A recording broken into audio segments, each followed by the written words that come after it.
Kindred UMC live show features adults discussing adult topics, occasionally with adult language. It may not be suitable for young viewers. Please use discretion before watching. Hello all! Welcome once again to the Kindred UMC pre-recorded live show. My name is Chris Hayden. I'm the pastor at Kindred UMC. Hi, I'm Courtney Young. I'm the Director of Community Engagement at Kindred UMC. Hi, I'm Jeff Kofer. I have nothing to do with Kindred UMC. That's not true, you liar. I am a podcast regular on Kindred UMC. Podcast regular. Podcast regular. We love to see it. A new title. So we are in the middle of content weekend, and we are interviewing and looking at people who were a part of the church and maybe have become slightly disenfranchised with the church for one reason or another. You're actually still very involved with the church. I am on the fringes. Mm-hmm. I've learned the secret sauce. Yeah. The secret sauce is... That'll Stay the hell away from people who give a shit about stuff. The secret sauce is distance. Yes.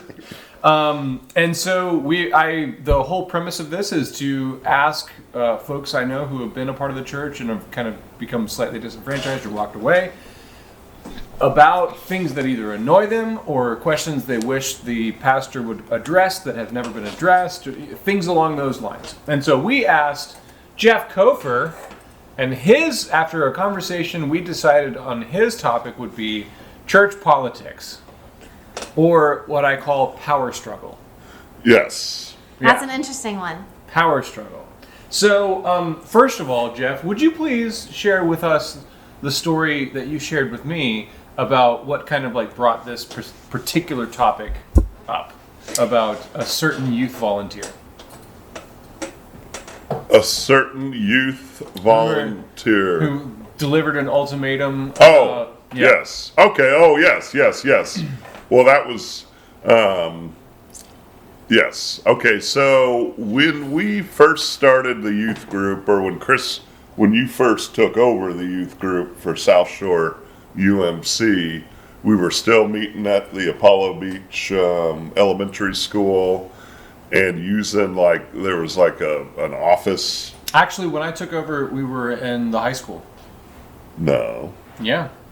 Oh, we still use the office for youth group and everything. Yes. But we were worshiping at the high school. But youth group was there, so we had a family that lived in the area and was starting to become, in the youth group, and they brought in their friends and everything that we encourage the youth group people to do. 4 or 5 kids in that.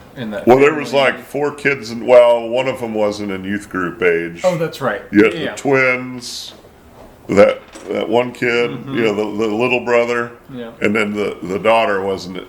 So 3 of them, but then they had probably another 5 or 6 friends within baseball or this or that. And in the church, if you're a youth director and people want numbers, this is a godsend. That's the cheddar. Awesome, I'm doing awesome for Jesus. Yes. Yeah. So as things kept happening and they kept coming and they kept bringing more kids, the parents weren't involved with the youth as much, or actually no, they wanted to strongly be involved. They wanted to be, and they were on the. Did they go on the mission trip? The secret. I was keeping them at the secret sauce. Yeah, which is distance. Yeah, fringe it shit. So I wouldn't quite let them all the way in because they were not healthy people. So we always had a pre-meeting before youth group, mm-hmm. with Chris and the leaders and so forth. And one day this father, comes in and I think normally that he comes in with all the kids, and something happened before that put him in a snoot somehow. And he sat down and told us how the youth group was going to run. And if it didn't run that way, he was going to take his kids and all the kids they were bringing and take them out of there. Okay, bye. Well, that's what I would say. That's pretty much what I said. And don't let the door hit ya. And it turned out it actually worked out really well for us. And that was after. So his wife had actually before that come in because she wanted to be a much stronger, small group And they leader. wanted to like Baptist it up a lot more. I recall. And I, in very roundabout ways, I essentially put the kibosh on that too. I said, I allowed her to talk herself out of it. It's essentially what I did, because she didn't really know, and I just kept asking her questions until she talked herself out of it, and then this was the response to that. Yeah. Yeah, exactly. There was definitely something that happened because he came in and he was like, all business and everything, but yeah, that was the incident. But and so what is it about? Because that is a thing that goes so, it goes hand in hand. Christians and this power struggle, drama, ultimatum, I want to control other people's behavior kind of a thing. And so to help us try and answer that question, I have selected a text. Wow! All right. For this very occasion. On your iPad, like a true tech? Zillennial. Zillennial. I'm a zillennial. No, you're a millennial. I'm a zillennial. I'm a zillennial with an X. Matthew 23, the Gospel of Matthew, chapter 23. Then Jesus said to the crowds and to his disciples. So these are the words of Jesus according to Matthew. The scribes and the Pharisees, these are the temple religious lawmaker people.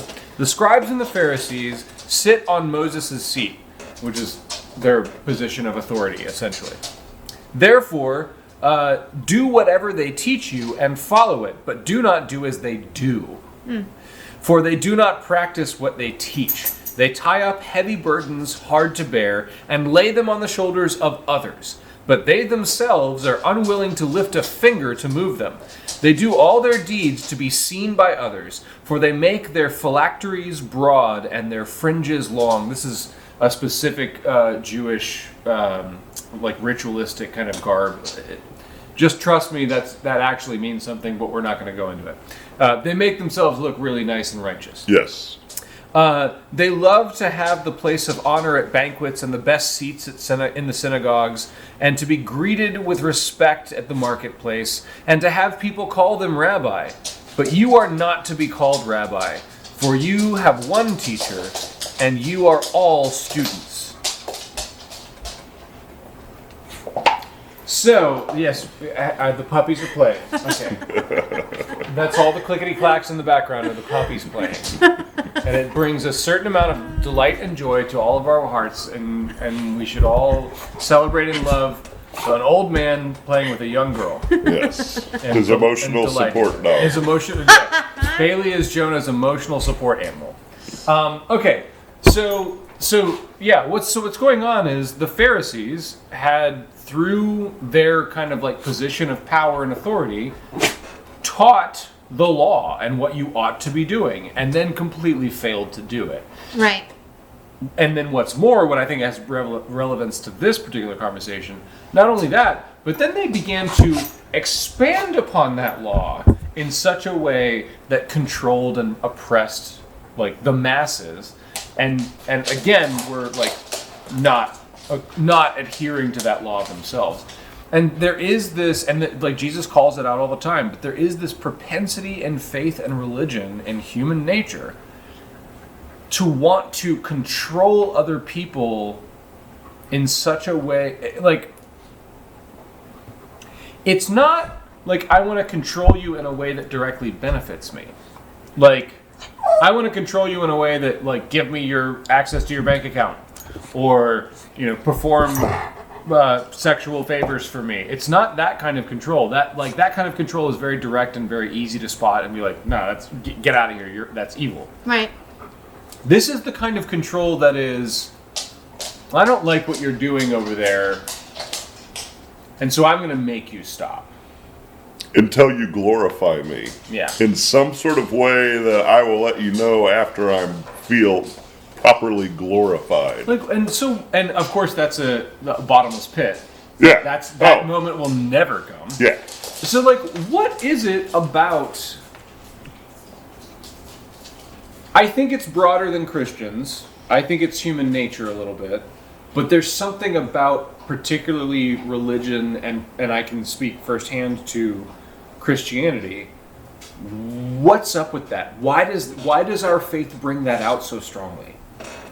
Well, I think for one thing, you've got this great, book full of things to justify what you're saying, and that book, unfortunately, is the Bible. It's the greatest thing, and it's also the greatest weapon for these type of people, and they'll pick and choose what they want to read and to prove their point without a discussion. It's, I'm going to tell you this verse, I'm going to tell you what it means, and I'm going to tell you what you got to do. There's something about... Jeez, Jonah's got tap shoes on. There's something about the... Okay, so we kind of got two different broad categories when we talk about... Jesus, guys. Come on. Lay down. Old man. There's two broad categories when we talk about approaches to the Bible. There's more than this, but just for conversation's sake, let's categorize it in two ways.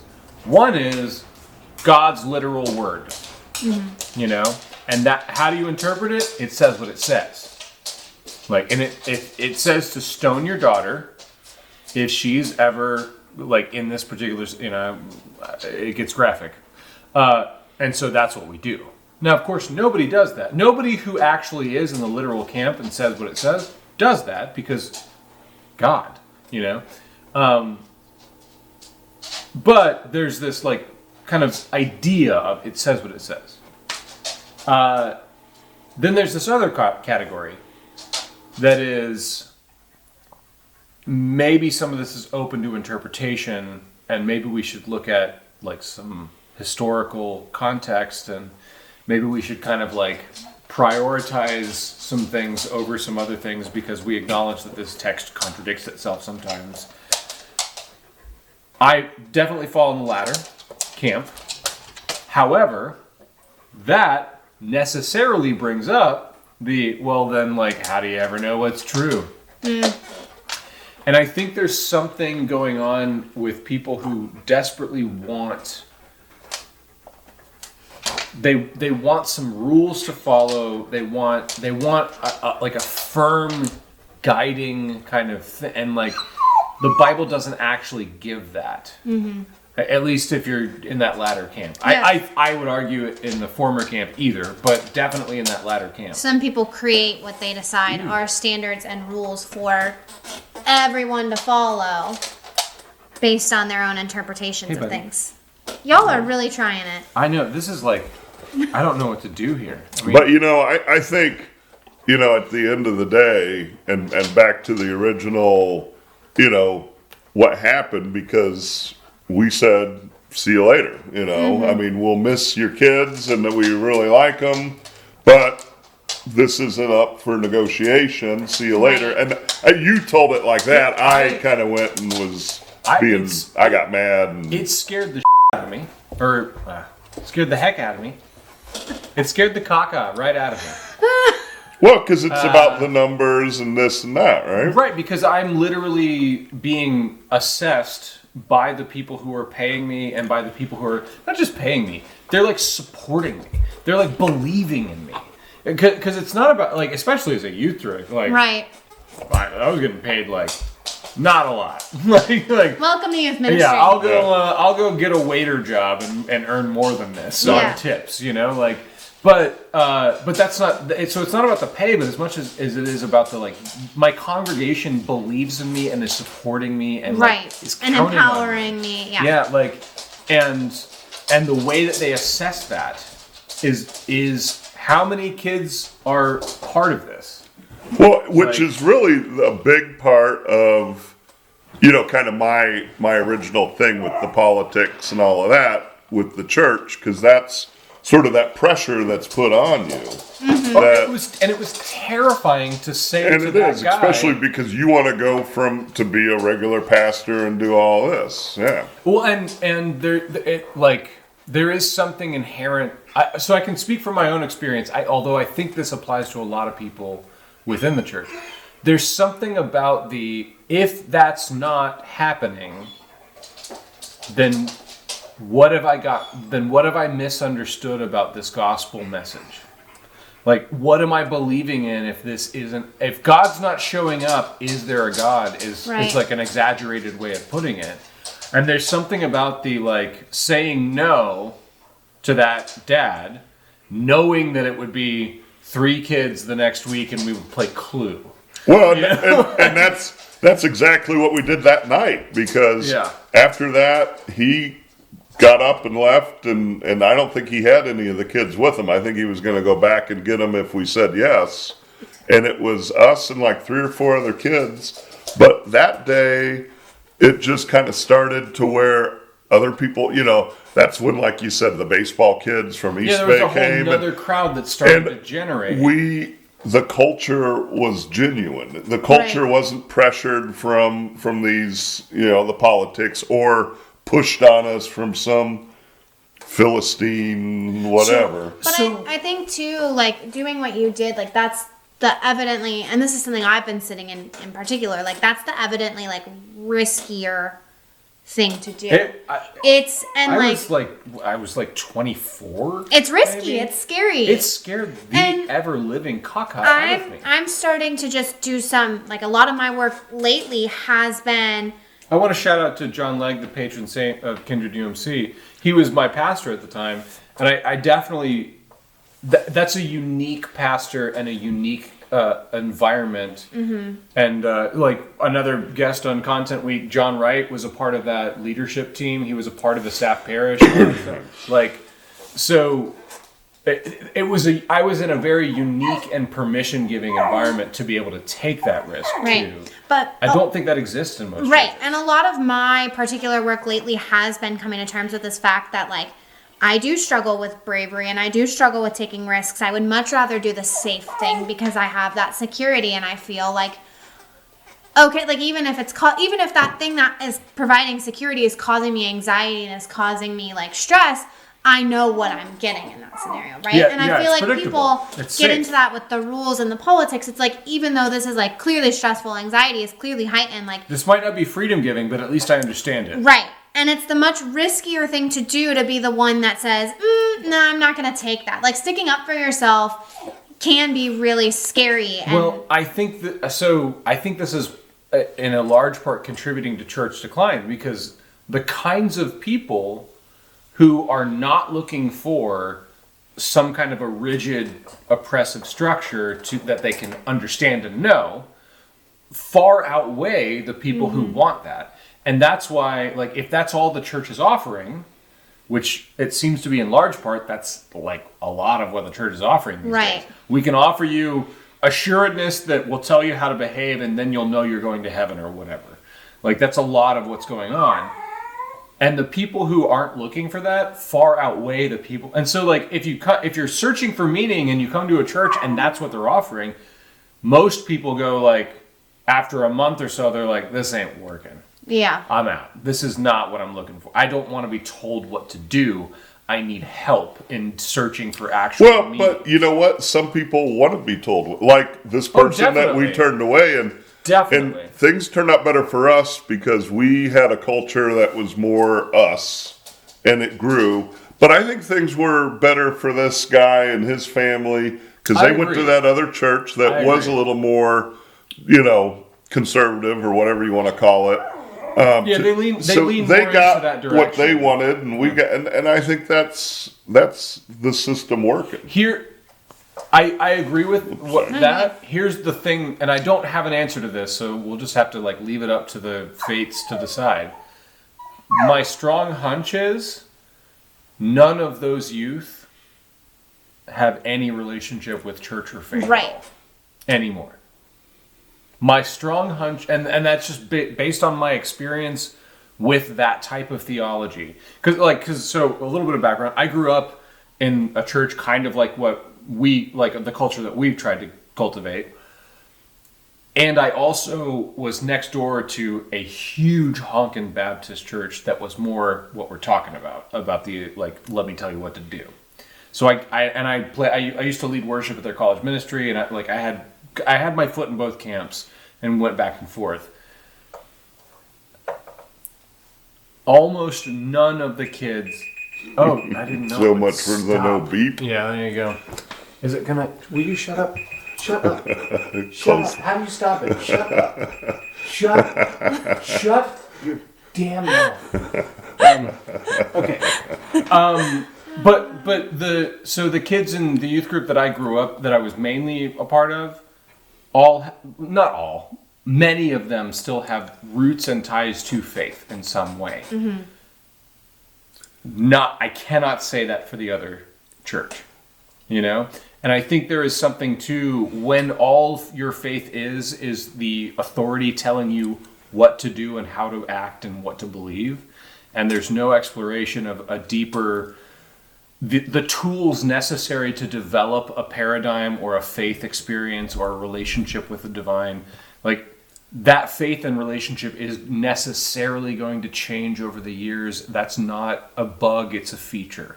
You know, like that's not a problem. It's a literal built-in part of existence that's supposed to be there. And when you grow up in an environment that teaches you when that starts to happen, that's wrong and bad, you kind of have to make a hard choice there. You either go hard literal again, or you bounce off. And the problem is that multiple points in our lives that occurs. Like like that's what a midlife crisis is. It's another version of adolescence. Like retirement is another place where that starts to happen. Mm-hmm. Like there are multiple little places in our lives where we are necessarily rewiring our like psychology and our faith and our relationship to existence. And if the church doesn't inherently teach the skills necessary to navigate that and to still maintain, to not throw babies out with bathwater, to still maintain the actual connection, and only teaches the, like, this is what you're taught to do and believe, then we will continue to decline and lose people.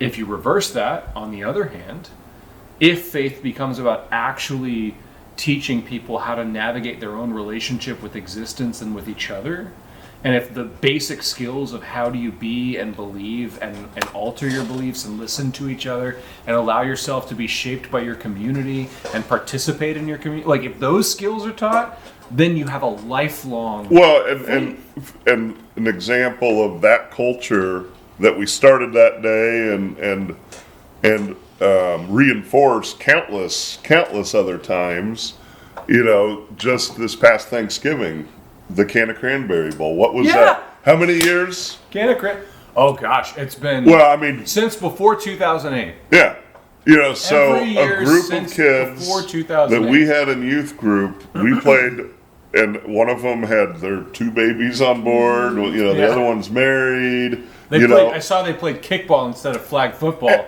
And that's where I have to drop. No, they got tired at halftime and switched to kickball. But the coolest part about that was I was carrying that torch for a long time because I just didn't want to let it go. Yeah. And this year I was just so tired with all this stuff, and I was like, you know what? It's time to let it go. A day before Thanksgiving or 2 days before, I get a text from a couple of, hey, Jeff, how come you're not bugging us to go do this can of... I was like, hey, if you want it. Didn't know it mattered that much to you. Exactly. it really... Turns out it does. It makes you feel good when stuff like that happens. Yeah, absolutely. So with that, I'm afraid we're out of time.